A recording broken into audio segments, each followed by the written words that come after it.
নবীজি সাল্লাল্লাহু আলাইহি ওয়াসাল্লাম মেরাজের রাতে সপ্তম আকাশে এমন একটি রহস্যময় গাছ দেখেছিলেন যে গাছের শাখা প্রশাখার রং অনবরত পরিবর্তন হচ্ছিল।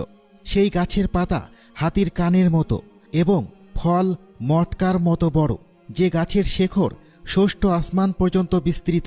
আজ আমরা এই গাছ সম্পর্কে এমন কিছু চমৎকার এবং রহস্যময় তথ্য দেব যা এর আগে আপনারা কখনোই শুনেননি। তাহলে চলুন শুরু করা যাক। প্রিয় বন্ধুরা, সিদরাতুল মুনতাহা গাছের কথা রাসূল সাল্লাল্লাহু আলাইহি ওয়াসাল্লামের মিরাজের ঘটনায় বলা হয়েছে। আরবি ভাষায় সিদরা অর্থ বড়ই বা কুল গাছ, কিন্তু হাদিস বিশারদগণ বলেছেন সিদরাতুল মুনতাহা গাছকে দুনিয়ার সাধারণ কুল গাছের সাথে তুলনা করা যায় না। একমাত্র আল্লাহ তাআলাই জানেন তা কোন ধরনের কুল গাছ। আর মুনতাহা শব্দের অর্থ শেষ সীমানা, অর্থাৎ এটা হচ্ছে সেই জায়গা যার পরে আর সামনে যাওয়ার অনুমতি কোনো মাখলুকের নেই। সিদরাতুল মুনতাহায় গিয়ে সব আলেমের জ্ঞান শেষ হয়ে যায়, কারণ এরপরে যা কিছু আছে তা একমাত্র আল্লাহ তাআলা আর রাসূল সাল্লাল্লাহু আলাইহি ওয়াসাল্লাম ছাড়া কেউই জানেন না। বিভিন্ন বর্ণনা থেকে জানা যায় সিদরাতুল মুনতাহার শিখর ষষ্ঠ আসমানে আর তার বিস্তৃতি সপ্তম আসমান পর্যন্ত।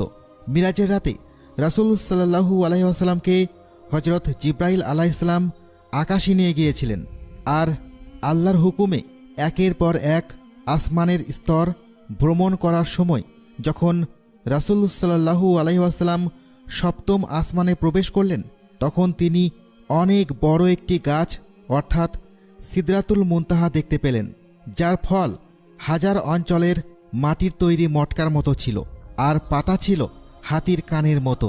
হাজার অঞ্চল ছিল আদ সম্প্রদায়ের বাসস্থান, যেখানকার পাথর আর পোড়া মাটি খুবই বিখ্যাত ছিল। 17শো শতাব্দীতে শাম, লেবানন আর রোমের বেশ কিছু এলাকায় সিদরা নামক একটি গাছের দেখা মিলত। দুনিয়ার পরবর্তিত আবহাওয়া আর বৈশ্বিক উষ্ণায়নের কারণে 1937 সালে এই গাছের চিহ্নই বিলুপ্ত হয়ে যায়।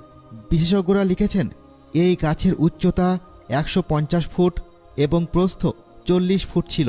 এই গাছে হওয়া ফলগুলো একদম হাজার অঞ্চলের মটকার মতো দেখতে। এই গাছের বিশালতা এবং মহত্ব দেখে মানুষ অবাক হতো, যা ওই সময়কার সবচেয়ে ভিন্ন রকম এবং বড় বিশেষত্বপূর্ণ গাছ ছিল। বাইবেলে এই গাছের নাম রিজ বলা হয়েছে। হজরত মুসা আলাইহিসসালাম, হজরত সুলাইমান আলাইহিসসালাম আর ঈসা আলাইহিসসালামের কিতাবেও অত্যন্ত সম্মানের সাথে এই গাছের নাম নেওয়া হয়েছে। সেখানে এই গাছের